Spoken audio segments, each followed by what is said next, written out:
Millionaire CEO was dining alone, until a little girl slipped him a music note. It changed everything. Before we dive in, tell us in the comments where you're watching from. We love seeing how far these stories travel. Now sit back and let this one unfold. You might want to keep a tissue close. The rooftop restaurant shimmered in candlelight and glass. Strings hummed through the air, alive yet distant, like a memory someone tried to forget, but couldn't. The quartet dressed in midnight black played Clara Reyes's Solstice Interlude. A haunting piece. Too haunting, especially for Elias Vale. He sat alone at the far end of the terrace, untouched wine in hand jaw, tight with the kind of restraint that could shatter bone. Around him, guests murmured praise over saffron risotto and sea bass. Business partners flattered him in hushed tones across linen-covered tables. And beyond the glass railing, the city glittered like broken promises. He didn't belong here. He hadn't belonged anywhere in a long time. Elias Vale, billionaire, founder of Sonorous, pioneer of sound-to-sensation tech, and man of perpetual retreat, wasn't here for the music, or the food, or the people. He was here because one of his investors insisted on making a show of public goodwill, some donation, some photo op. He'd signed the check. That should have been enough. A waiter passed with champagne. Elias waved him off. Then the music stopped.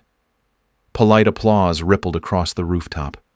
The quartet bowed and stepped off stage, instruments in hand, except the youngest, the violinist, who lingered fiddling with her tuning pegs as she packed her sheet music.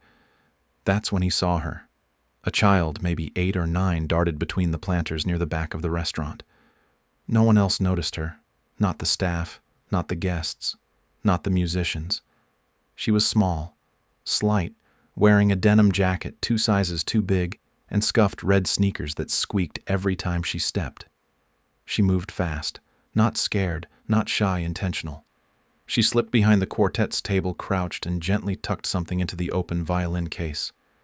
Then she turned and vanished, just like that. Elias blinked. The noise of silverware returned. Laughter, distant clinking. But his eyes stayed locked on the violin case. He wasn't sure why. Maybe it was the child's confidence. Maybe it was the eerie familiarity of Solstice Interlude. Maybe it was the wine he hadn't drunk. But he stood. The musician had stepped away, chatting with the cellist near the bar. Elias walked slowly across the terrace, weaving through tables. He stopped in front of the case and looked down. Inside the velvet lining was a crumpled sheet of handwritten music. No envelope. No explanation. Just faded staff lines, a few smeared notes, and a broken treble clef scratched in blue ink. He picked it up. At first the notes were random, off-kilter, like a child had played with notation. But then he saw the motif. 4 notes, a rising interval, a pause, a cascade. His heart stopped. It couldn't be. The melody, halting, imperfect, was unmistakably hers. Clara's lullaby. Unpublished, never performed. It had no name, only meaning. He remembered the night she wrote it back in their college dorm, her head on his shoulder, sketching phrases into his notebook between bursts of laughter and tears. She called it the silence only you can hear. He'd never played it for anyone. His fingers trembled. On the back of the page, written in careful looping handwriting, was a message. Please come to Melody House Shelter. Mom said you'd know this tune. A. Pinned beneath the note was a photo creased at the edges, faded by time. Clara, her hair pulled back, conducting a student orchestra. And in the corner, half-cropped, half-shadowed him, a younger version of himself, unaware the photo had ever been taken. He looked tired, lost, but she was beaming. He hadn't seen her face in years. The paper shook in his hand. Mr. Vale. He turned. The violinist had returned, eyeing her case. Elias nodded, closed the lid gently, and stepped back. Apologies, he murmured. She nodded politely, not recognizing him. He walked away, the music sheet folded carefully into his coat pocket, the photo against his chest, like a second heartbeat. The valet brought his car without a word. The driver, an older man who'd worked for him 10 years, opened the door, watching him curiously. Home, Sir. Elias didn't answer. He slid into the back seat and stared out at the night. The city was too bright, too loud. But all he could hear was her, Clara. Her humming. Her voice when she teased him. The echo of her final composition, the one he never finished. The one she never showed the world. He thought she'd left because the music had run out. But now he wasn't sure. He pulled out his phone, ignoring the buzz of a missed call from his assistant. He opened the Maps app. His fingers hovered, then typed Melody House Shelter. One result, 7.4 miles away. He stared at the screen, then leaned forward. To this address, he told the driver. A beat of silence passed. The engine hummed to life. The city blurred as they turned onto the main road. In the silence of the car, Elias unfolded the music again. He held it close, and for the first time in years he listened. The drive was quiet.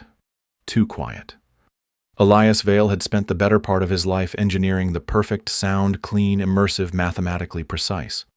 His music tech empire had built interfaces that turned sound into feeling, vibration, into emotion, frequency, into healing.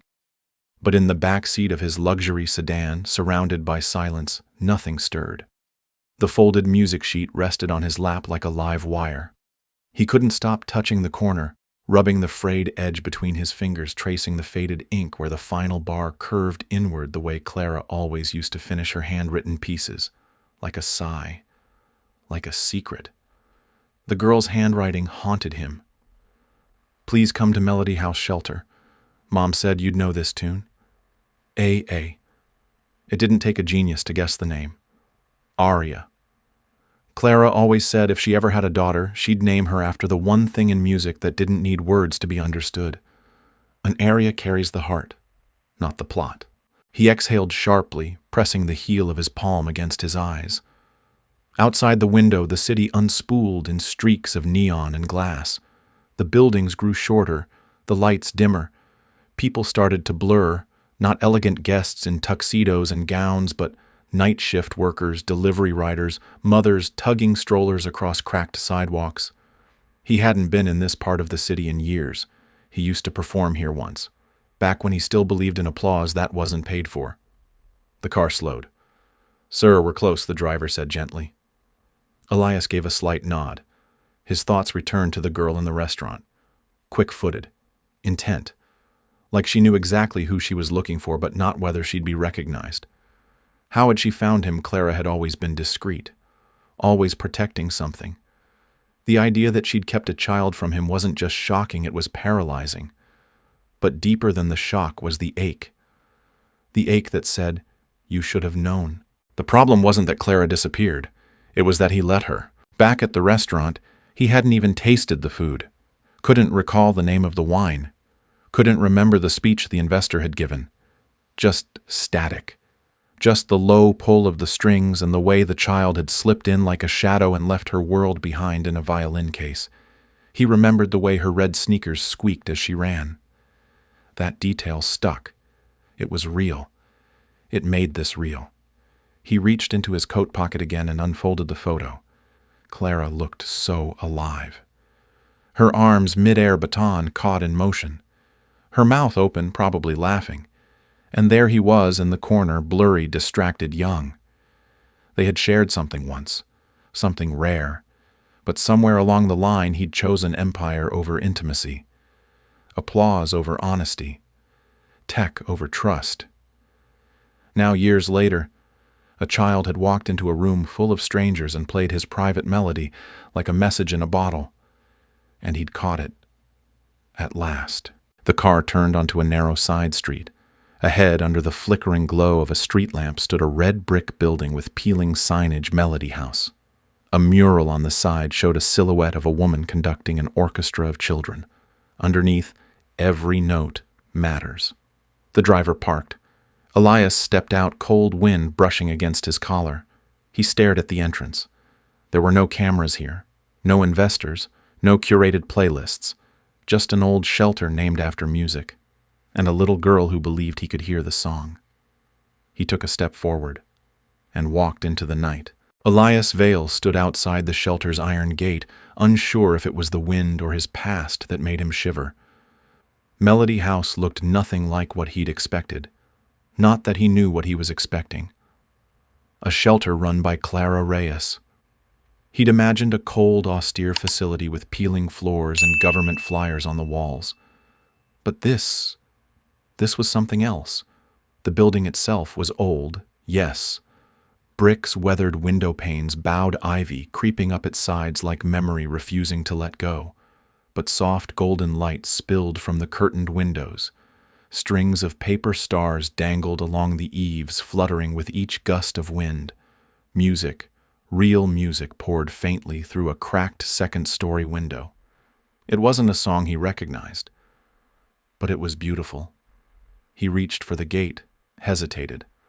The last time he'd been in a place like this was over 2 decades ago, before the company, before the billions, before he buried the composer in him beneath soundproof glass and stock prices.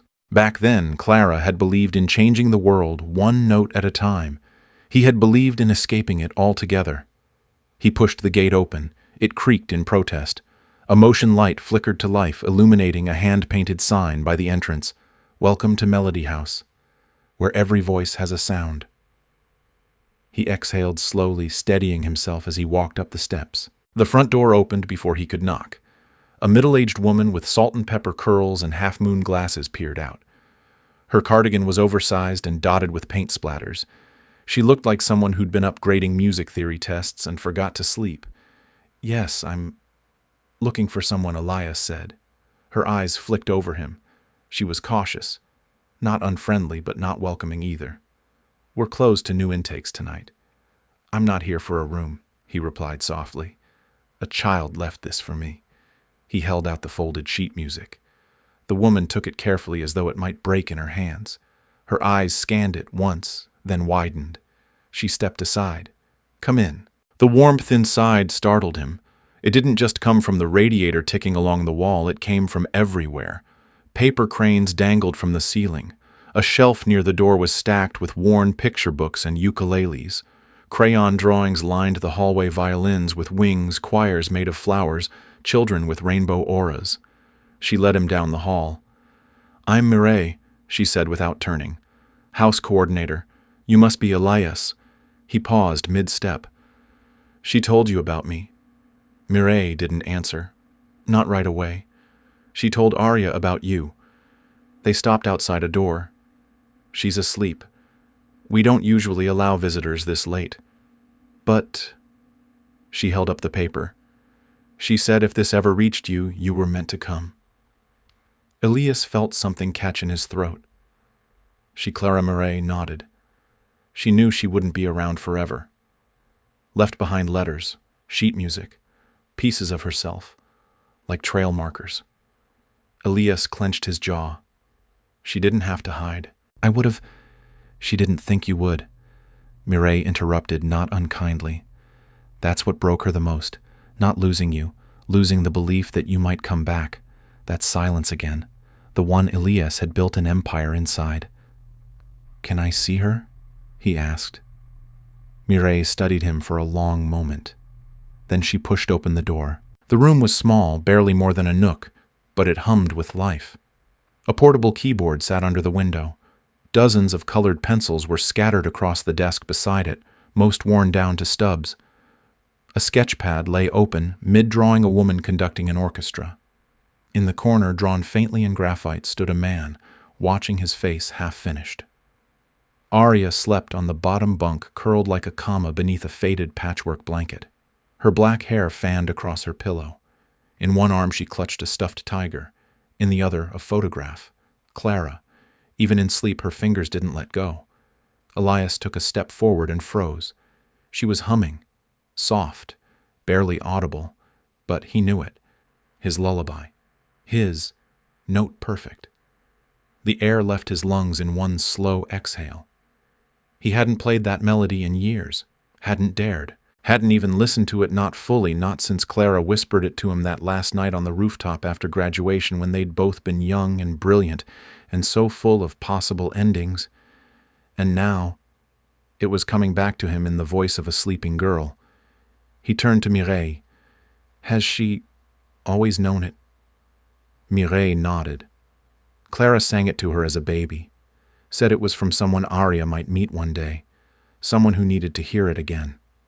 Elias looked back at the girl. She shifted slightly in her sleep. The humming faded. She looked nothing like him, nothing he could recognize on the surface. But inside the music, inside the phrasing, the tone, the breath between the notes there, she was. Clara. And maybe, just maybe, him. She's gifted, Mireille said softly. But you already knew that. Clara said Arya had synesthesia, sees colors in sound. Same as her. Maybe even stronger. Ilias felt his throat tighten. I'm not sure why I'm here, he whispered. Mireille gave a sad smile. Neither was Clara when she first walked through that door. She placed a hand gently on his sleeve. She'll be awake by morning. You don't have to decide anything tonight. But if you leave... Her gaze sharpened. Don't come back halfway. Arya doesn't need a ghost. Elias nodded slowly. I'm not sure I know how to be anything else. Then it's time to learn. He stayed in the hallway after she left, just listening, to the silence between lullabies, to a girl who hummed memories in her sleep, to the melody he thought he'd buried and the sound of his own heart breaking quietly for the first time in years. He didn't go in, not fully. He stood just inside the doorframe, a man suspended between two lifetimes, one forged from circuitry and stock portfolios, the other woven from lullabies and photographs yellowed at the edges. Arya stirred, only slightly. The hum on her lips had softened to a breathy murmur like a music box winding down. But it was still there, the lullaby. Clara's song. His song, too, once. Something they made together when the world still felt like it might make sense. She turned in her sleep, clutching the photo tighter. From the hallway light, Elias could make out the corner of the image. Clara's smile. It hit him harder than he expected. She looked so alive, so utterly full of music. It wasn't the formal press photos he'd seen years ago online, where Clara had always looked slightly hollowed out, her passion, squeezed behind clean lines and grant applications.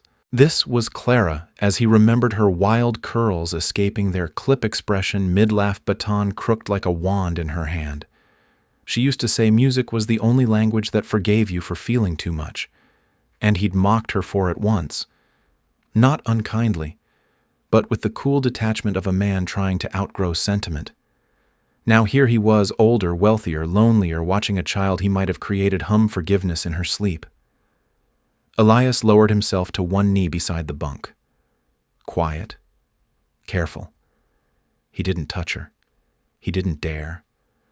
But his eyes searched her face, desperate for something, anything that would make this real. A shared tilt of the mouth, the curl of a lash, a gesture, a breath. Something more than music. There was nothing obvious, and yet there was everything. Arya's fingers twitched in her sleep, as if conducting, like her mother. Tears threatened to form, but Elias blinked them back. Not here. Not yet. Instead, he whispered, not even sure she could hear. Your mother was the bravest person I ever knew. Arya didn't stir, but the room did. It felt warmer now, closer, as if the walls themselves remembered Clara and weren't quite ready to let go. Elias stood again, the ache in his knees, reminding him that time had passed, more than he liked to admit. He turned back to the doorway, intending to leave, but paused. There on the wall was a sheet of Arya's artwork paint on cardboard, slightly curled at the edges, a silhouette of a woman with a baton and wild hair. And next to her, drawn smaller, was a tall man standing in shadow, his outline unfinished, as if the artist had started, but wasn't sure how he should look yet. Or maybe wasn't sure if he'd show up at all. Elias stared at the space where his face should have been, and for the first time in his life he wanted to be known, not by shareholders, not by headlines, by her. Sunlight filtered through the high windows of Melody House dust motes, turning in the golden air like notes drifting across a page. Elias Vale stood alone in the main hall, hands clasped behind his back eyes, lifted to a faded mural on the wall above the grand piano. It depicted a tree made of violins, branches blooming with bows and leaves shaped like treble clefs. Beneath it, Dozens of names were written in childlike scrawl. Lena, Josh, Malik, Bella, Arya. He had arrived earlier than anyone expected, especially after such a quiet exit the night before. He hadn't meant to stay, but something about the place about her had taken root, something unspeakable. He had barely slept. Instead, he'd walked the streets for hours after leaving the shelter. His driver trailed him discreetly in the car, knowing better than to interrupt. Elias hadn't wandered like that in years. No destination, no press, no curated routes, just streets soaked in dawn and memory. Now standing in this room full of echoes and fragile hope, he realized why Clara had built this place. Melody House wasn't a shelter in the typical sense, it was a home built on sound. Each hallway had a different musical personality. One played soft jazz from old record players, another featured murals of famous composers and lyrics, hand-lettered by volunteers. There were practice rooms filled with mismatched instruments, shelves of sheet music dog-eared and color-coded by age group. Everything here carried the imprint of Clara's voice. It was like walking through her. And just as he turned toward the doorway, that voice returned. "Are you the man from the picture?" He looked down. Arya stood in the threshold of the hallway in her mismatched pajamas, one sleeve striped, the other polka-dotted. Her hair stuck out wildly to one side, and in her hand she clutched a small stuffed tiger by the tail. Elias wasn't ready for how much she resembled Clara in that moment, not in appearance, but in presence. "I think I might be," he said carefully. She nodded solemnly, as if she'd expected that. She padded into the room and dropped cross-legged onto the carpet without invitation. She laid the tiger beside her, then looked up at him with striking focus. "Your name is Elias Vale. That's right. My mom said you were like a tuning fork, cold until someone made you sing." Elias choked on a surprised laugh. "She said that?" "She said it kindly," Arya added, shrugging. He sat across from her on the floor, not too close. "I believe it." She stared at him with a kind of boldness most adults didn't have, like she was trying to read his time signature, not just his expression. "My mom also said you used to be a composer." "I did." "Why'd you stop? That landed harder than it should have." He thought about the awards in his office, the lifetime achievement trophies that meant very little, the patent certificates, the cover articles. "Because I got scared," he answered, of what he looked at her, of the quiet after. Arya was quiet now too, but it wasn't awkward. She seemed to be weighing something. "My mom said you were the only person who ever heard music the way she did. That you didn't just listen, you saw it. Not like synesthesia, but you felt where the silence was supposed to go." Elias blinked. That was something he'd once said to Clara late at night in a coffee shop booth when they were both 20, and too tired to pretend music was just theory. "I think I remember that," he murmured. "She missed you." Arya didn't cry. She just said it plainly. Elias swallowed. His voice was a whisper. "I missed her too. More than I understood. Why didn't you find us? I didn't know you existed." "Would you have wanted to?" The honesty in her question bruised him. And still, he nodded. "Yes. I think I would have wanted everything to be different." She seemed to accept that, as if it matched something her mother had told her before. Then she reached into her pajama pocket and pulled out a photograph. It was the same one he'd seen last night, Clara conducting Elias in the corner, but this copy had been colored on. Crayons filled the background in pale lavender.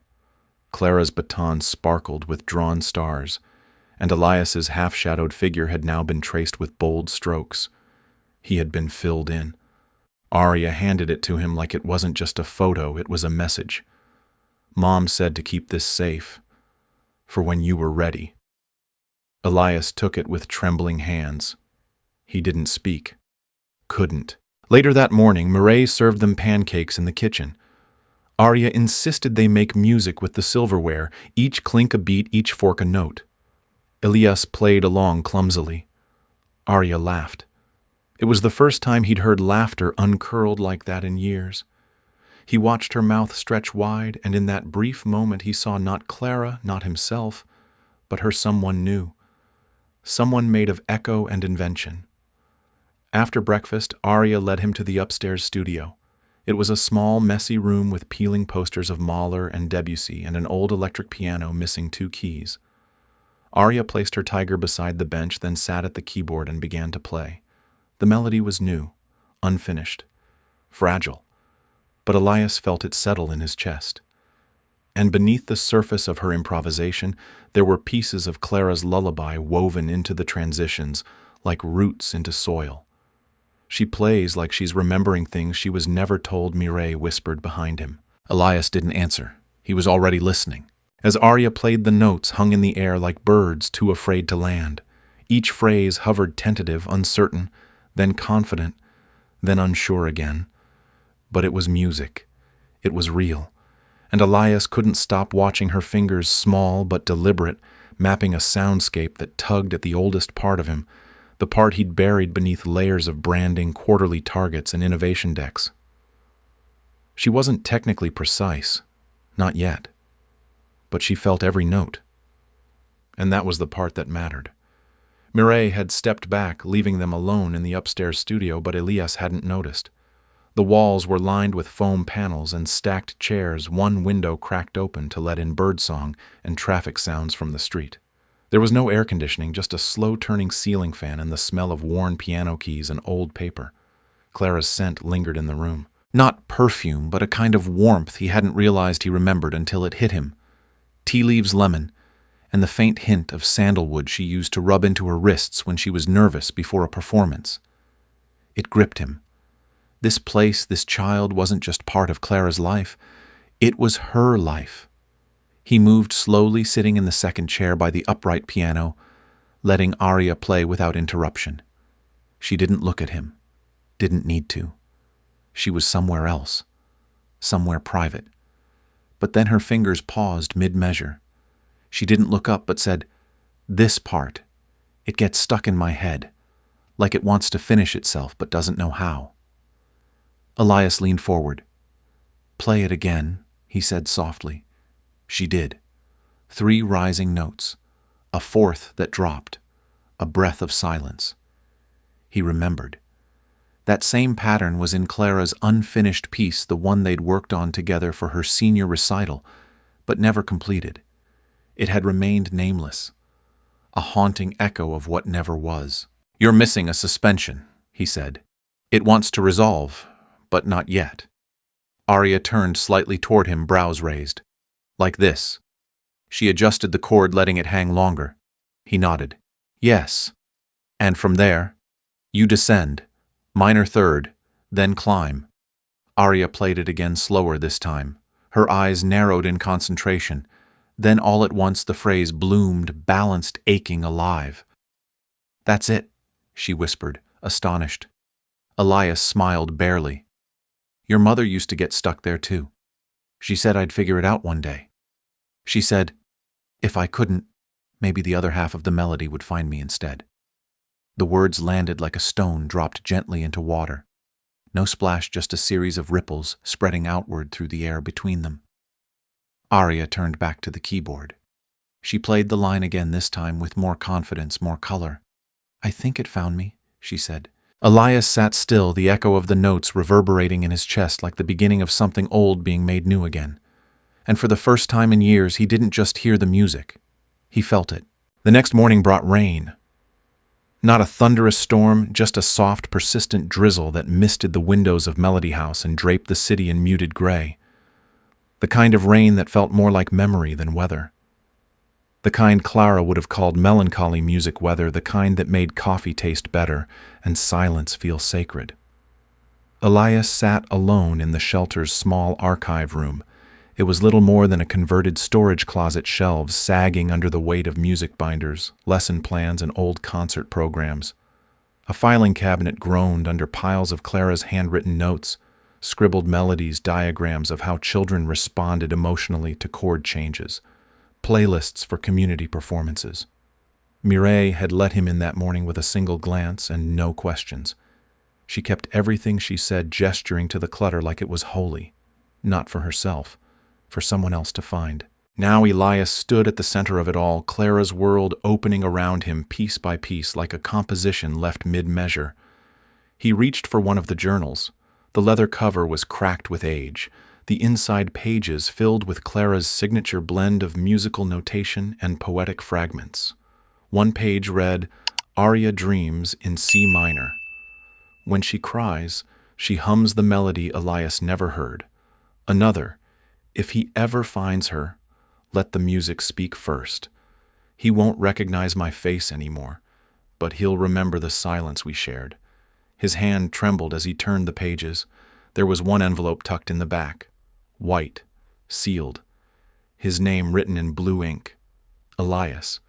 He didn't open it right away. Instead, he sat, he breathed, he watched the rain blur the world beyond the window. Then he broke the seal. "Dear Elias, if you're reading this, then I was right to trust you'd come back. Maybe not for me, but for something that mattered more. By the time Aria was born, I'd already decided I wouldn't reach out. Not because I didn't want you to know, but because I knew the world you were walking into, and I didn't want to drag you back into the quiet we once ran from. You always said silence was the most honest sound. I never forgot that, but silence also scared me. And when you started building your empire, when your world filled with people who talked about leverage and valuation instead of harmony, I knew I didn't belong in that part of your life anymore." Aria was born humming, not crying. Humming, like she'd arrived mid-song. And I promised her she would always know music, not just the kind you play, but the kind you feel when no one else understands. That's what you gave me. Once. I hope you still have that gift. I hope you give it to her now. You don't have to be her father the way the world defines it, but be her echo. Be the resonance she can grow inside of. Because she's listening, Elias. Always. With love that never stopped singing, Clara. By the time he reached the end, his eyes were wet.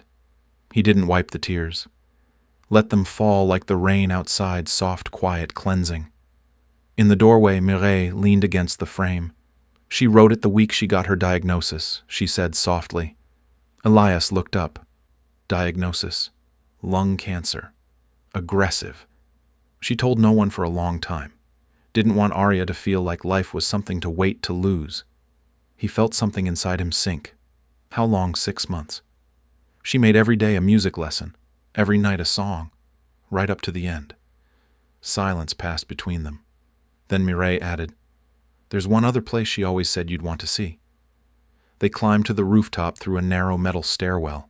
The door creaked open to a space draped in painted murals and instrument pieces arranged like sculpture violins without strings, piano hammers suspended from wires, wind chimes fashioned from broken flute keys. Rain beaded on every surface, pooling in old coffee cans and paint trays. A single bench faced the skyline, and on it sat a wooden music stand. Elias approached slowly. A sheet of composition paper was clipped to the stand. At the top, Clara's handwriting, Nocturne for 2 ghosts. Below that, 3 empty bars, a treble clef, a rest, nothing more, no melody, just a space, waiting. Elias reached into his coat, pulled out a pen, and sat on the bench. He rested the tip against the page. He didn't know how to finish the piece yet, but he knew the silence it needed to begin with. Back downstairs, Aria waited at the door to the music room. She looked up at him not with hesitation but with certainty. "Did you find her song?" she asked. Elias met her gaze and knelt. "Not yet," he said, "but I found the silence she left it in." Aria nodded. And then without asking, she reached out and took his hand. He let her. Elias sat on the rooftop bench long after Mireille had gone back downstairs. The rain had eased to a mist, turning the city below into a watercolor of gray and gold. He leaned forward, elbows on knees, eyes locked on the single sheet of composition paper that fluttered slightly in the breeze. Nocturne for 2 ghosts. Clara's handwriting, still as sharp and confident as it had been all those years ago when she scribbled notes in his sketchbooks and corrected his counterpoint exercises with sideways smirks. He ran a thumb along the edge of the page. The silence between the lines felt louder than any melody could have been. They had always been opposites, Clara the fire, Elias the cold. She moved through music like it was breath. He approached it like it was a code, a structure to be cracked open and tamed.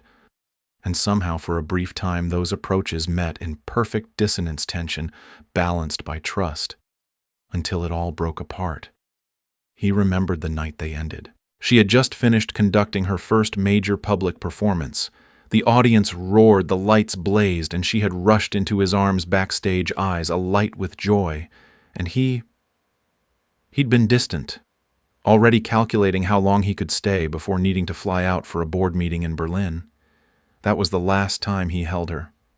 She didn't beg. She didn't explain.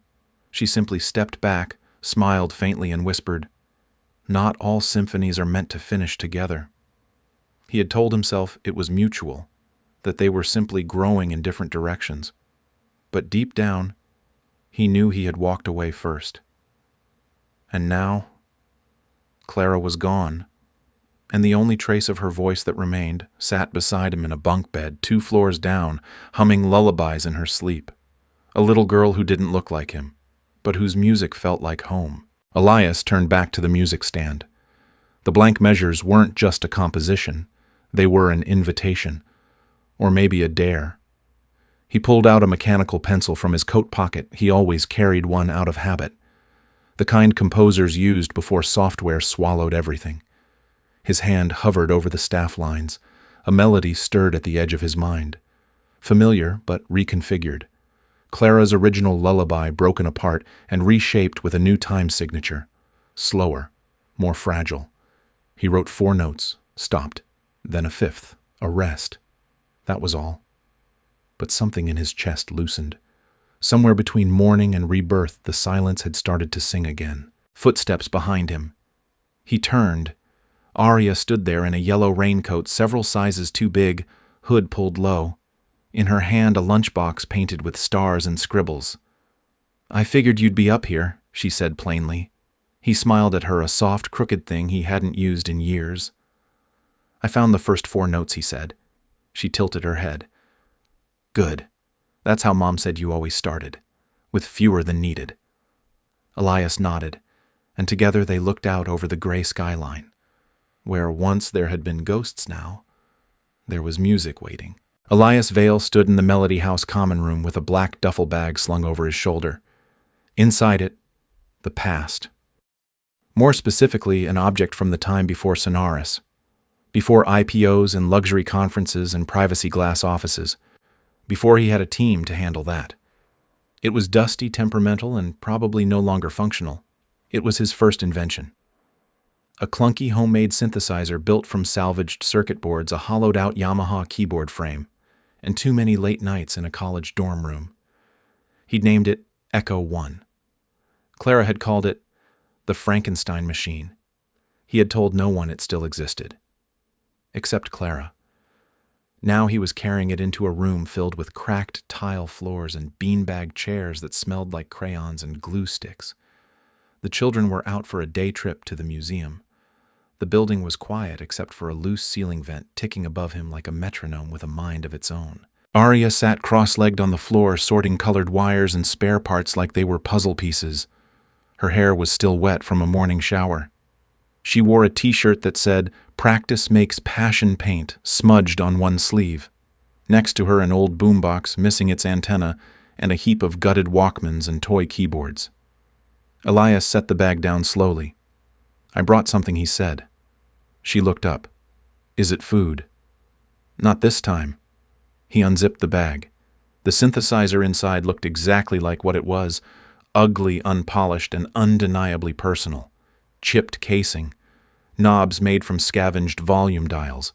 The hand-painted label across the top smeared and faded, Echo 1. Aria gasped not at its condition but at its possibility. "Did you build this?" He nodded. "With Clara. Years ago. It was a disaster. It only worked if you whispered to it." She crawled closer, eyes wide. "I've never seen one like it. There isn't one like it." He placed it gently on the rug in front of her and opened the back panel. "It's broken," he added. "Power doesn't connect right. The oscillators detune every few seconds. The sound bank crashes when you hit middle C. So, it's a mess, a complete one." She grinned. "I like it already." They spent the next hour side by side. Elias didn't instruct her. He didn't hover. He watched. And what he saw stunned him. Arya didn't approach the machine like a child guessing at wires. She approached it like someone speaking a second language. She traced connections not by logic, but by rhythm. She hummed as she worked, matching tones to colors in her mind. "Yellow wires feel like violins," she said once, almost absently. "But only when the room's quiet. Otherwise they go green." Elias blinked. "You see color?" She nodded. "Not always. Just when it matters." At one point she paused. "Why'd you give this to me?" she asked. He hesitated. "Because your mother didn't believe in blood tests. She believed in moments. And this machine, broken as it is, might tell us something the courts never could." Arya tilted her head, like a secret handshake, exactly like that. By afternoon, the synthesizer was purring with soft static. Arya connected it to an ancient speaker. She adjusted the master dial, fiddled with a hand-soldered switch, and a tone burst from the system. Not clean, not elegant, but alive. A grainy, shuddering chord like a ghost learning to sing. Elias leaned in. "That's a C-sharp minor, detuned by a quarter step." She turned a knob. The note shifted, balanced, then danced. "It sounds like raindrops on metal," she said. He smiled. It always did. She adjusted a few more controls, creating a pulsing pattern, one that mimicked breath, a heartbeat in waves. "You built this with my mom?" she asked softly. "We tried to. We never got it to work right. We argued over everything, tone mapping, interface logic, whether it should have physical keys or digital pads. Who won? She did." Arya grinned. "Good." Mireille appeared in the doorway, watching quietly. When Elias glanced up, she met his gaze with something unreadable. Not judgment, but not blind approval either. She fixed it. She asked, eyes flicking to the humming machine. Elias nodded. She didn't fix it. She rewrote it. Arya looked up. "Is that bad?" Elias smiled. "It's the most beautiful thing anyone's ever done with it." Mireille stepped closer. "You wanted proof," she said to Elias. "There it is, not in genes, in echoes." Elias looked at the machine, then at the girl beside it, fingers stained with graphite, eyes shining with quiet fire. "I don't need anything else," he said. But inside he knew the world wasn't that simple. There were still papers to sign, judges to convince, and shadows to face. That night, Elias stood in the doorway of Arya's room as she fell asleep with the synthesizer's soft loop playing beside her bed, a heartbeat in sound. He didn't speak. He didn't dare break it. He just listened.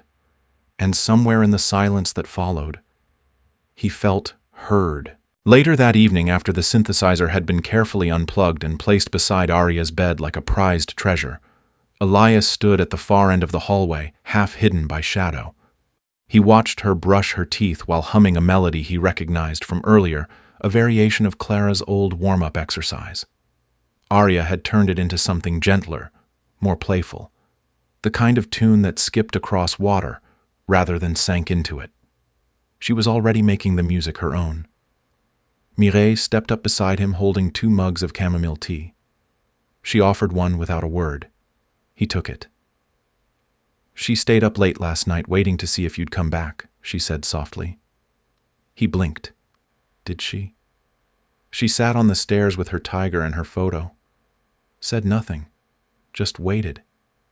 It's something Clara used to do when she was scared, sit in silence, let the world come to her. Elias looked toward the bedroom where Arya was now tucking herself in the synthesizer, already glowing faintly in standby mode beside her. "She shouldn't have to be that patient," he murmured. "No, but she learned it from someone who waited on the world too long, too." He nodded once, slowly. The silence between them felt heavy, but not hostile. Just old, like a record left spinning without a needle. "I keep thinking," he said after a while, "how strange it is that this machine, something I abandoned, became her bridge back to me." Mireille sipped her tea. "Maybe it was never abandoned. Just waiting."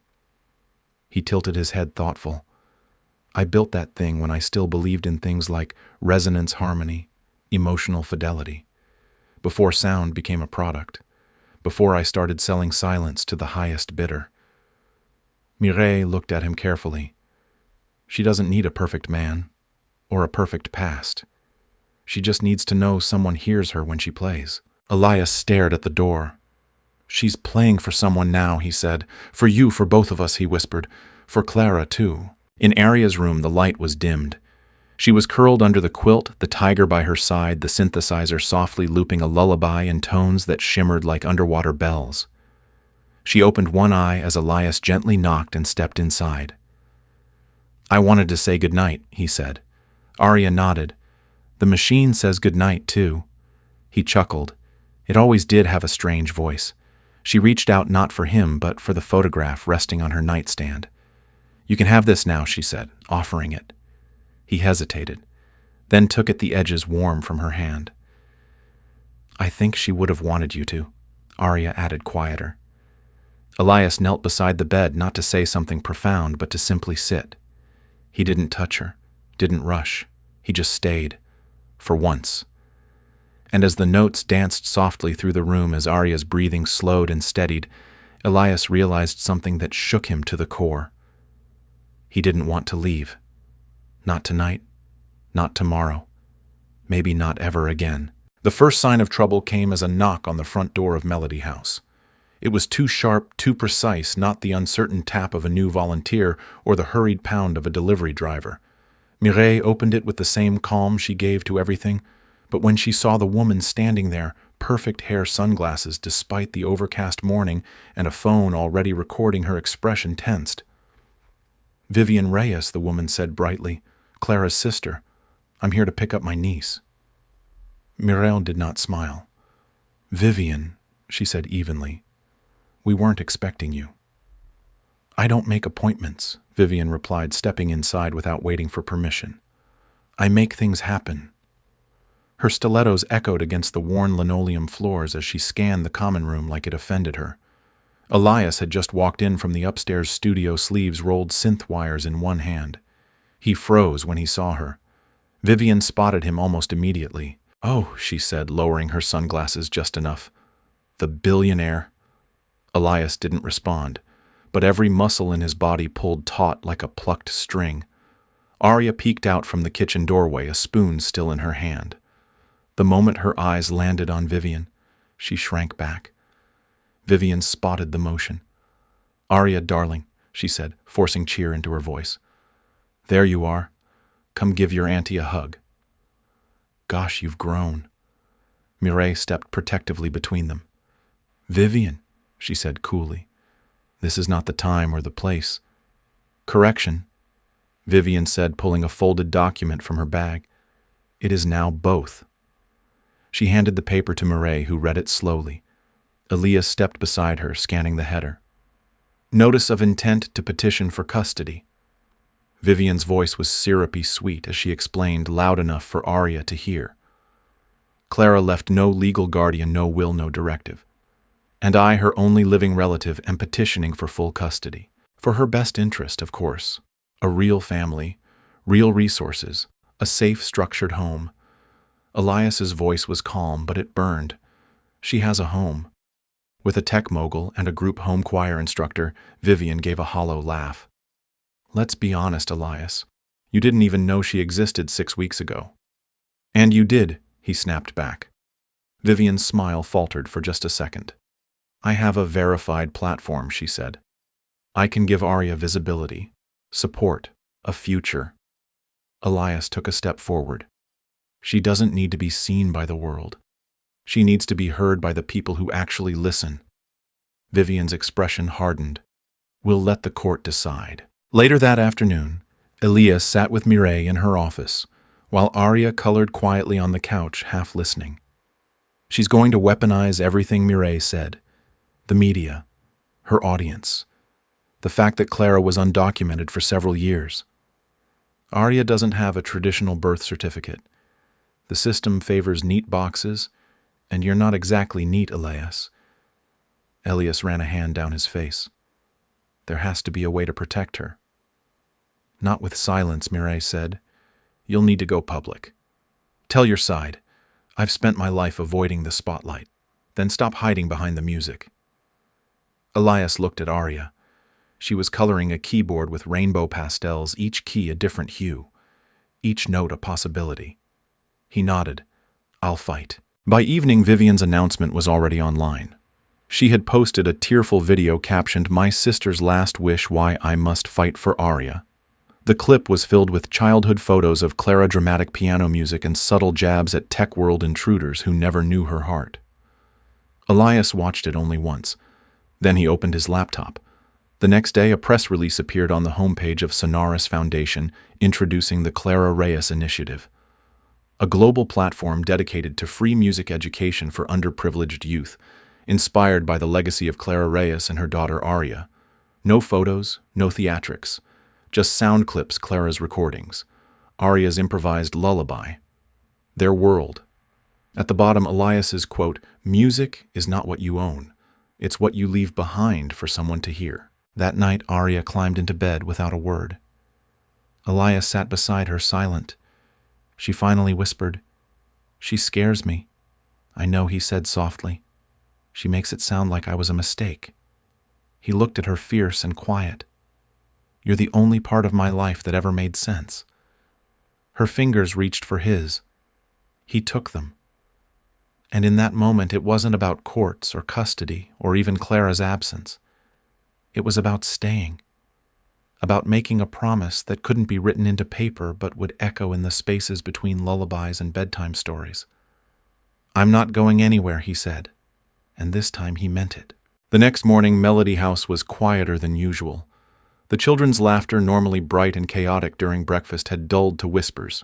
Even the piano in the hallway, a well-loved upright always in use, stood silent, its lid shut, a coloring book resting on its bench like a truce flag.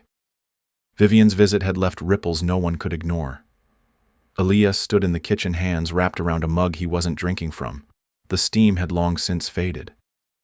Mireille moved behind him, preparing a tray of toast and apples for the kids. Neither had said much since sunrise. "She's already reached out to 2 local stations," Mireille said. "One's running a segment tonight." Elias exhaled through his nose. "She's playing martyr. She's playing chess. And she's not afraid to use Arya as a pawn." He turned slightly, eyes scanning the hallway, as if Arya might appear any second. She called her a legacy opportunity. That's what she told the board during her podcast pitch last year. "If I had a child prodigy in the family, I'd know exactly how to build around it." Mireille's knife froze mid-slice. She said that out loud, she always does. She just counts on the camera lens to blur the greed. Mireille finished the apples, set the tray down, and turned to face him fully. "And what about you?" Elias blinked. "What about me? You're building a platform with Clara's name. You're giving speeches. What's your stake?" "Elias, is it guilt redemption?" He didn't answer right away. Then quietly, "I don't know if it matters why I showed up. What matters is that I'm still here." Mireille nodded, watching him closely. "Then, you'd better be ready for what comes next." Arya didn't come out of her room until almost noon. Elias waited in the hallway when she did, just standing there, unsure if he should speak first. She had a blanket around her shoulders and her tiger under one arm. Her hair was a tangle of dreams and worry. She looked older than 9, or maybe just tired in a way children shouldn't have to be. She didn't say anything at first, just walked up to him and leaned against his side wordlessly. He wrapped an arm around her shoulders gently. They stood like that for a while, both staring down the hallway as if expecting shadows to round the corner. "She's going to take me," Arya murmured. "No," Elias said. "She's going to try. But she says she's family. So am I." Arya looked up. "But you didn't know me." He knelt beside her, voice low. "I didn't know you existed. That's not the same thing. If I had known Arya, if I'd even seen a whisper of you, I would have turned the whole world inside out trying to find you." Her lips quivered. She didn't cry. She just nodded tightly and whispered, "Then don't let her take me." He pressed his forehead lightly against hers. "I won't." It wasn't a promise. It was a vow. The velvet curtain rose slowly. Behind it, under the soft wash of amber stage lights, stood a small girl in a pale blue dress, holding a violin nearly half her size. Her name wasn't on the program, but every person in the audience knew her story by now. Aria Reyes, daughter of the late Clara Reyes, niece of influencer Vivian Reyes, possible heir to the billion-dollar Sonaris legacy depending on which tabloid you read. A child caught between money and music, family and headlines. But tonight she was just a girl holding a bow, and next to her on a stool by the edge of the stage sat Elias Vale. No suit, no press entourage. Just an unshaven man in a dark sweater, his hand resting gently on the keys of an upright piano. His presence at the memorial had sent shockwaves through the audience. The fundraiser had been meant to honor Clara's legacy, hosted by Melody House to raise funds for its expansion, but it had become a proxy battlefield for custody and public sympathy. Vivian sat in the front row, flanked by publicists. She wore black as if it were custom-stitched grief, her eyes red from tears, or perhaps from expertly applied drops designed for camera-ready anguish. Mireille stood just inside the wings, arms crossed, not moving. Aria took a deep breath and nodded to Elias. Then she began to play. The opening notes of Clara's final composition were soft, hesitant. A lullaby built from aching intervals and suspended chords designed to feel unfinished. Because it was. Clara never completed it. She had left behind only fragments, half pages of staff lines, scribbled harmonics, whispered themes embedded in her journals. No one had dared to reconstruct it. Until now. Aria's bow danced across the strings, coaxing breath into the silence. Each phrase was her own, delicate, deliberate. But halfway through the third section, something faltered. Her hand trembled. A note squeaked. She paused. And for a long, painful moment, the stage froze. Vivian straightened in her seat as if preparing to make the stumble part of her talking points. Whispers moved through the crowd. Aria turned her head, searching the wings. But she didn't find Mireille. She found Elias. And in the silence she asked, not with words but with her eyes, "Will you help me finish it?" He stood slow and steady and moved to the piano. The moment his fingers touched the keys, the piece shifted. Not corrected, answered. He echoed her last phrase, reshaped it, then gently wove in the missing resolution. Aria closed her eyes, breathed in, and followed. Together they rebuilt the lullaby from memory and instinct, daughter and maybe father, composer and echo. Their duet wasn't polished, it wasn't perfect, but it was real. Each phrase was like passing a torch back and forth in the dark, and by the final cadence no one in the audience moved. No one breathed. When the last note faded, Elias lifted his hands. Aria let her bow fall to her side, and silence swallowed the room. A heartbeat. 2. Then thunderous applause. But Aria didn't look at the crowd. She turned to Elias. Her voice was barely a whisper through the noise. "You remembered it." He smiled softly. "No, you remembered me." Backstage, Aria collapsed into Mireille's arms. "I missed the middle part," she said, embarrassed. "You rewrote the middle," Mireille whispered. "You made it yours." Elias stood a few feet away, staring at the floor, breath shaky. A part of him still didn't believe what had happened. How easily she had trusted him in front of a crowd, when the only thing he'd ever been certain of was his ability to push people away. Vivian appeared in the hallway, camera in hand. She'd live-streamed the entire performance. "That was powerful," she said. "And convenient, right before the custody hearing." Mireille stepped forward, but Elias held up a hand. "Vivian," he said evenly, "this isn't about who looks like the better guardian." She scoffed. "That's exactly what it's about." Elias walked past her without another word. He didn't need to explain himself, because Aria already had, and the world had heard it in the colors she pulled from strings, in the silence he had finally learned to share. That night, Elias stood on the roof of Melody House again. The wind was colder now. The mural of Clara on the wall, painted by one of the teens at the shelter, seemed to glow under the moonlight. Her baton raised. Her eyes focused not on the crowd, but on something just beyond it. He didn't bring a pencil this time. He didn't bring a melody. He brought her drawing. The one Aria had colored of him, the man in the corner, finally filled in. He sat on the bench, paper in hand, and smiled. Not because he had one. but because for the first time he felt seen. The applause had long faded, but Elias still heard it like waves crashing in his chest, not because of volume, but because of what it meant. He wasn't the one being applauded. Not really. It was Aria. It was Clara. It was them. In the quiet backstage lounge, Aria was curled beside him on a worn velvet couch, a blanket draped over her legs. Her violin rested in its open case nearby. The bow still trembled slightly from where she'd laid it down, as if it too was recovering from what had just happened. She hadn't said much since the performance. Neither had he. But their silence no longer felt like avoidance. It felt like understanding. Elias stared down at his hands. They had once built an empire, but tonight they'd only needed to do one thing: hold space for a little girl who believed music could reach the dead. And somehow it had. "You knew exactly what to play," Aria finally said. "I didn't," he replied honestly. "I just listened." She nodded slowly. "That's what Mom said good musicians do.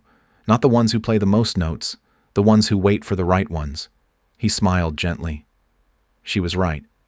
A long pause. Then Aria turned to him, brow furrowed.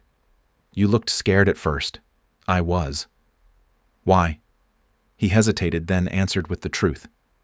"Because I've spent my whole life performing for people. Investors, boards, rooms full of strangers. But I've never played for someone who mattered that much." Aria blinked. "You mean me?" He looked at her, eyes damp. "I mean you." She nodded again, then leaned her head gently against his arm. Her voice came smaller now. It felt like she was there. Elias swallowed hard. She was. They sat like that for a while, wrapped in stillness, wrapped in what Clara had left them. Later, as they stepped out into the cool night air, Elias noticed something different in Aria's posture. She wasn't just walking beside him now. She was trusting him to lead. Not because he was famous. Not because he'd built a tech empire. But because he'd shown up and stayed when the song almost fell apart. As they reached the car, Elias opened the door and let her climb in. She pulled the blanket around her shoulders and reached for her headphones. But before she put them on, she turned to him. "Do you think it'll be enough?" "What for the judge?" He looked at her. "No," he said softly. "I think the music won't convince anyone who isn't listening." She lowered her gaze. "But I will," he added. She looked up again. "I'll fight for you, Aria. Not in headlines, not in speeches, in court, in person, every day." She didn't smile, but she did something better. She reached out, took his hand in both of hers, and pressed it gently against her violin case. And then she whispered, "Okay." The courtroom wasn't grand. No soaring ceilings, no marble floors. Just beige walls, a tired clock ticking too loudly, and a judge who looked like she'd been listening to emotionally charged testimonies for 30 years and had stopped being impressed around year 5. But for Elias Vale, this was the most important room he'd ever entered. He sat beside his attorney in a charcoal gray blazer and open-collar shirt, every inch of him the polished executive the media expected. But inside his chest ached with something more primal. Not fear, not ambition. Something older, the need to protect. Across the aisle sat Vivian Reyes in a chic pantsuit, flanked by her legal team and a media consultant who kept refreshing a Twitter feed on her phone. Vivian wore grief like jewelry, visible, curated, performative. Her eyes scanned the gallery, always aware of where the cameras were, always smiling a second too late. And next to Elias, seated quietly between Mireille and a court-appointed guardian, was Aria. She wore her school uniform and clutched a music-themed notebook to her chest. No violin, no spotlight. Just her. A girl caught between two names. The proceedings opened with legal formalities, custody rights, family claims, the absence of a will. Vivian's lawyer went first, laying out her case like a lifestyle pitch. Vivian Reyes is the sole remaining biological family member. She has a stable income, a public platform, and the means to offer Aria every opportunity. She also, the attorney added delicately, has experience navigating the pressures of visibility, which Aria will undoubtedly face given the public interest surrounding her mother's legacy. Translation. We know how to sell her story. Elias didn't flinch, but his hands curled into fists. When his turn came, his lawyer offered a calm, steady defense, then turned the floor over to Elias. He stood slowly, buttoning his blazer. "I didn't know Arya existed until a few weeks ago," he began. "That's the truth, but I've come to know her in ways no blood test can measure." He glanced at Arya, then back at the judge. "She is not a legacy. She is not content. She is not an extension of Clara's fame or mine. She is a musician. She is a child. She is my daughter in all the ways that matter." The judge raised a brow. "But you have no legal claim." "No," Elias said. "But I have something else." Later that day at a press conference outside Melody House, Elias stood beside a new banner. The Clara Reyes Initiative Free Music for Every Child behind him.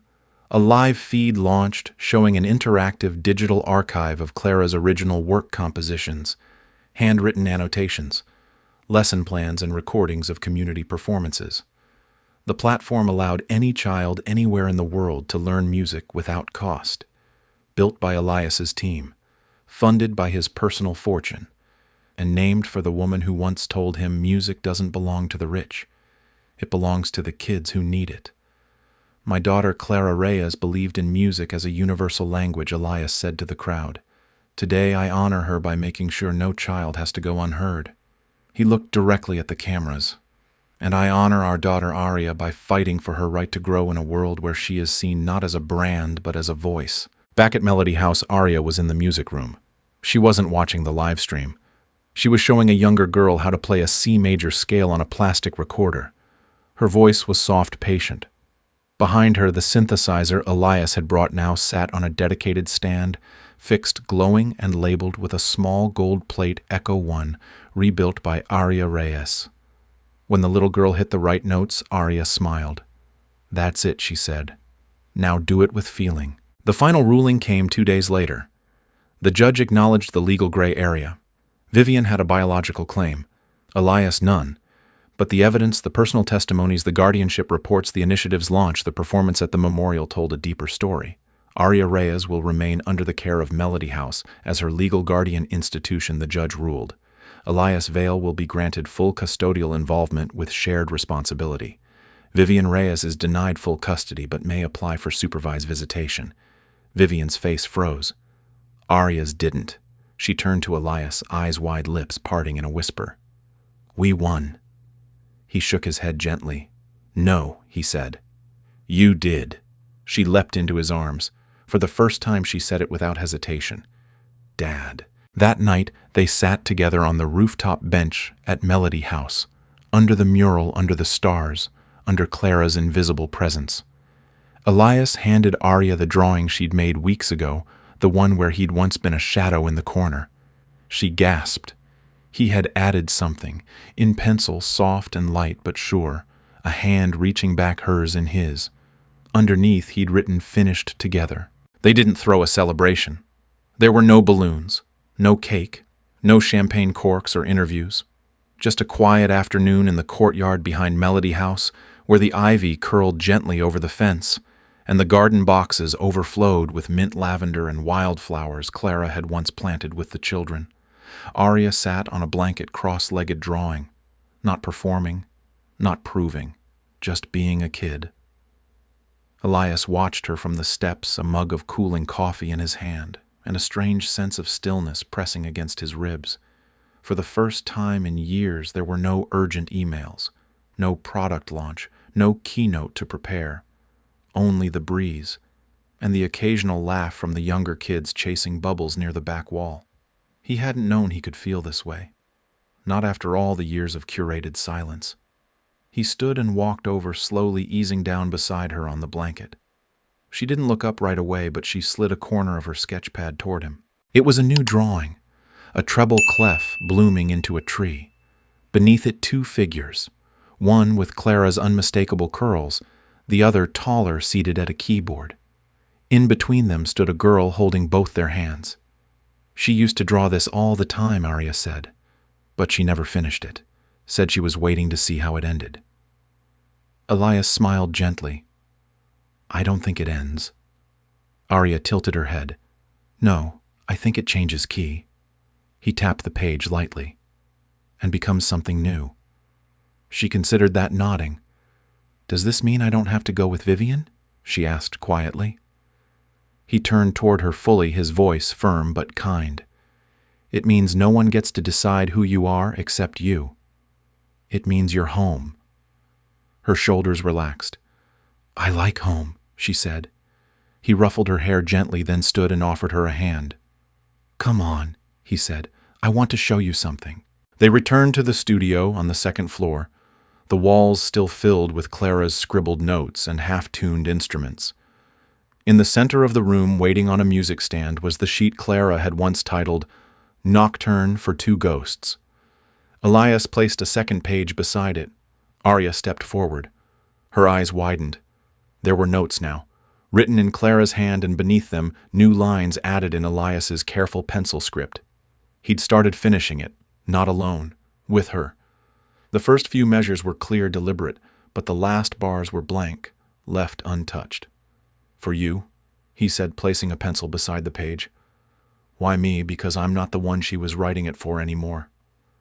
Arya stepped forward, fingers tracing the staff lines. Then she smiled and began to hum. Elias Vale's penthouse didn't feel like a fortress anymore. It still stood high above the skyline, all glass and clean lines, but the silence that once echoed through its rooms had changed. It no longer rang with absence. It hummed with life. Scattered sheet music curled over the grand piano in the living room. Colored pencils lay forgotten on the coffee table. A well-worn stuffed tiger sat proudly on the armrest of a leather couch. And in the sunroom, surrounded by pots of blooming lavender and windows smudged with fingerprints, Arya Reyes sat at a digital keyboard, headphones half off one ear, tongue tucked into the corner of her mouth as she worked through a difficult bridge. Elias stood in the kitchen, watching her with quiet awe. 3 months had passed since the court ruling.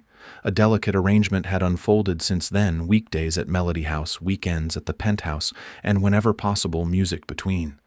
He no longer tried to control the rhythm of his life. He let Arya set the tempo, and for the first time that tempo sounded like joy. That Saturday afternoon, Arya tugged him by the hand into the music room where she had set up a surprise. On the piano bench sat 2 sheets of music hand-labeled in pencil. Nocturne for Three by Clara Reyes Elias Vale, and Arya Reyes Elias stared at the title, his throat catching. "You renamed it?" he asked. Arya nodded. "It's not a ghost story anymore." Then she sat, lifted the violin to her shoulder, and gave him a look that said, "Play with me." He took his place beside her, and together they began. The opening was still Clara's fragile, aching, deliberate. But now Arya's phrasing wove through it like sunlight breaking through curtains. In bar 9, Elias added a low harmony. Arya echoed with a phrase of her own new mischievous proud. By the midpoint, Elias felt tears prick at the corners of his eyes. Not sorrow, gratitude, because he hadn't lost Clara. Not really. She was in the pauses Arya left between phrases. She was in the fearless way Arya modulated keys mid-thought. She was in the confidence Arya showed now, unapologetic, full-hearted, impossible to contain. Later that evening, they returned to Melody House for the spring recital. The courtyard had been transformed into a makeshift concert space. Children tuned ukuleles and warmed up their voices. Staff members arranged folding chairs. Parents, biological and chosen, mingled with nervous smiles. When it was Arya's turn, she stood confidently with her violin tucked under her arm. "I'm playing something unfinished," she told the audience. "But it still means everything." She played Nocturne for Three, alone this time, every note carefully drawn. And in the final measure, she paused, not because she forgot, but because she was listening. And then she finished the piece with a flourish that wasn't written anywhere. It was hers. The crowd stood in a burst of applause, but Arya's eyes searched for only one face. Elias stood in the back, hands tucked into his pockets, tears bright in his eyes. She didn't need to ask if she did well. She already knew. That night, after everyone had gone and the folding chairs were stacked away, Elias and Arya returned to the rooftop one more time. The mural of Clara still watched over them, baton in hand, her face painted in brushstrokes of memory and light. Elias sat on the bench, the same drawing in his lap, Arya's family portrait now colored, now complete. "Do you think she'd be proud?" Arya asked. He nodded. "I think she already was." Arya leaned against him, her voice soft. "I think she waited for you to hear the rest of her song." Elias smiled and wrapped his arm around her shoulder. "I'm glad you taught it to me." They sat there under the stars, father and daughter, two voices written into the same composition at last. And for the first time since the music began, there was no unfinished note, only harmony. That night, as Elias tucked Arya into bed in the little room they'd painted together, lavender walls, shelves full of music books, and a poster of Clara conducting taped above her headboard, he found himself lingering longer than usual. She'd fallen asleep with one arm across her violin case and the other curled around the stuffed tiger she refused to replace even though she'd been gifted newer, softer ones. Elias sat on the edge of the bed and just looked. At peace. At everything she was. At everything he'd almost missed. Outside the window, the city moved like it always had, fast, indifferent, sprawling. But in here, time had slowed. Or maybe it had finally learned how to move at Arya's pace. He reached over and gently adjusted her blanket. As he did, she stirred faintly, her lips parting. "Dad." He froze. That word still hit him like a sunrise. Every time. "Yes? Do you think she hears us?" He swallowed. "I do. Even when we're not playing. Especially then." Arya didn't respond, but the way her breathing slowed told him she believed it. Elias leaned down, pressed a soft kiss to her forehead, and whispered, "Good night, my girl." Back in the living room, he sat at the grand piano, fingers grazing the keys but not pressing them. He wasn't playing. He was remembering. He thought of Clara on that old rooftop years ago, notebook in hand, scolding him for overthinking a melody. "You're trying to solve it," she'd said, "but it's not a problem. It's a conversation." He understood that now. Everything Arya had given him her trust. Her silences, her drawings hadn't asked for solutions. Only presence. Only truth. Across from him, the walls bore new life. Arya's artwork was framed next to one of Clara's original handwritten scores. A small brass plaque had been added below both "This Home Listens." That had been Arya's idea. He ran a hand through his hair and leaned forward, finally pressing a single chord into the piano. C minor, Clara's key, the one she'd whispered into lullabies and layered under unfinished symphonies. Then another note, then a phrase. He didn't write it down. He didn't need to. This one was just for her. The next day they returned to Melody House as they always did on Sundays. Arya had a class to lead her idea, not Elias's, a workshop for younger kids called Colors in Sound. She brought crayons and keyboards, and she asked each child to draw the music they heard before they even played it. Elias watched from the back as one boy said, "This one sounds like sky." Another girl said, "Mine's purple, like how I feel when I miss someone." And Arya, beaming steady-wise beyond her years, nodded and said, "That's perfect. Let's start there." Elias smiled, not because he was proud of her, though he was, but because he finally understood something Clara had once told him long ago. The greatest compositions aren't heard by crowds. They're whispered in moments like these where someone small is finally safe enough to sing. They called it the Clara Reyes Room now. Once a dusty, multi-purpose space at the back of Melody House, it had been transformed over the past months into a concert hall, not grand or ostentatious, but intimate and resonant, like a cello note that lingered longer than expected. Elias stood at the back, hands in his pockets, watching a sea of folding chairs fill slowly with parents, mentors, and volunteers. Children darted between rows, giggling, bowing to each other in exaggerated flourishes, their violins squeaking in delight. A banner hung above the small stage, hand-painted in gold acrylic. "Music is the memory that stays." Clara Reyes. It was the first annual Arya recital, a name someone else had coined, but one Arya had blushed at and eventually accepted, mostly because her mother would have loved the irony of it. Elias didn't need to be anywhere else. Not anymore. Backstage, Arya stood before a mirror with her violin case open, carefully tightening her bow. She wore a deep violet dress with tiny silver stars stitched into the hem. Mireille had found it at a thrift shop and insisted it was a dress that knows how to listen. Mireille fussed over her collar, brushing stray strands of hair from her shoulders. "You're not nervous?" she asked. Arya shook her head. "She's going to hear it." Mireille paused. "Your mom." "No," Arya said, with a soft grin.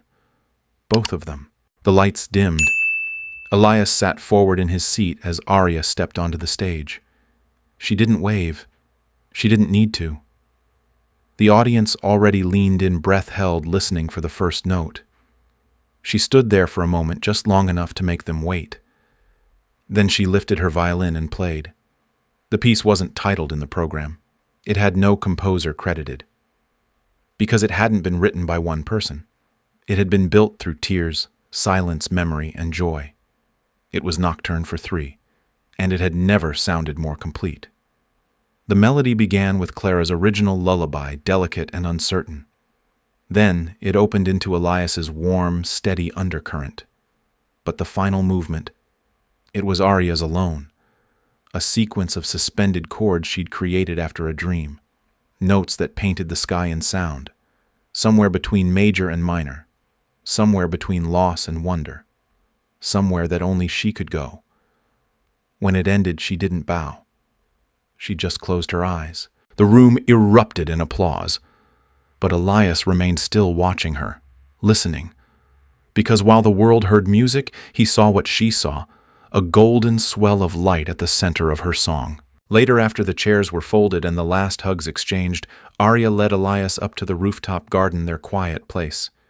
A new mural had been painted beside Clara's, a violin blooming from soil, its strings turning into tree branches. A tiny handprint was pressed near the base. Arya's. She sat on the bench, swinging her legs, the sunset washing her in warm amber. "Want to hear something funny?" she said. "Always. When I was little, I thought Mom made up the idea that people could see colors in music." Elias smiled. "And now I think some of us are just born with it." She turned to him. "And some people learn." He looked at her for a long moment. "You're still learning," she said simply. "But you're not scared of it anymore." He nodded. "No, not anymore." A soft breeze passed through the garden. Arya leaned her head against his shoulder. Together they watched the city light up below them, one building at a time, like the world itself was joining their quiet song. Elias broke the silence. "What color was it tonight?" Arya didn't answer right away. She closed her eyes, then whispered, "Sky before snow, the hush before it falls." He smiled, eyes stinging. "Sounds perfect." There was no final note, no dramatic cadence or cinematic goodbye. Just a child who played in colors, and a man who finally learned how to listen. Some songs don't need perfect endings, they just need someone to stay and listen. This was a story about silent second chances and a daughter who taught her father how to hear again. If it moved, you let us know in the comments where you're watching from. We love seeing how far these stories travel. And if you believe in the kind of love that lingers in lullabies and lives on in unfinished melodies, make sure to subscribe and tap on the stories on your screen for more just like this one. Thanks for listening. We'll see you in the next story.